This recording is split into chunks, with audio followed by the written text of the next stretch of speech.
Kini kembali terjadi momen langka munculnya tornado raksasa di Danau Toba pada Minggu 13 Agustus 2023 sekira pukul 5 petang.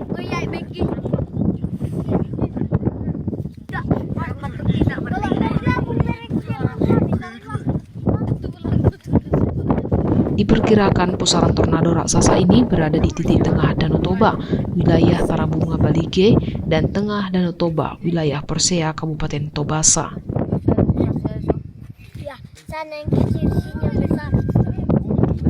Berdasarkan postingan dari siaran langsung akun Facebook Boido Pardede, video diambil dari Kiosit Huta Ginjang Balige. Video yang direkam pada rekaman siaran langsung, aktivitas tornado kurang lebih berlangsung dengan durasi 1 menit. Dalam rekaman video tampak angin tornado raksasa itu berputar berdekatan sehingga membuat masyarakat di sekitar Danau Toba panik. Menurut warga, fenomena alam angin tornado raksasa ini sudah lama tidak terjadi di kawasan Danau Toba. Kalaupun ada angin kencang, biasanya tidak seperti yang terekam dalam video.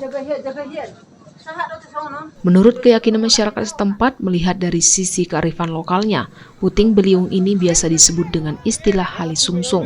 Dan ini bukanlah sesuatu yang mengherankan, meski memang fenomena tornado atau halisungsung tersebut sudah jarang terjadi. Dilansir dari cerita lokal yang hingga hari ini terwarisi, disebutkan kemunculan puting beliung dikarenakan adanya 2 naga tengah bertarung di Danau Toba, di mana posisi 1 naga dari atas dan 1 naga dari air. Bila naga atas yang menang, maka itu pertanda akan musim kemarau. Sebaliknya, kalau naga bawah menang, pertanda akan musim hujan.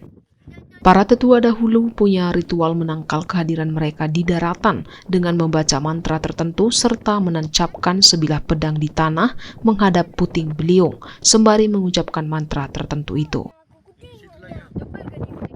Namun demikian, itu hanyalah cerita rakyat turun-temurun.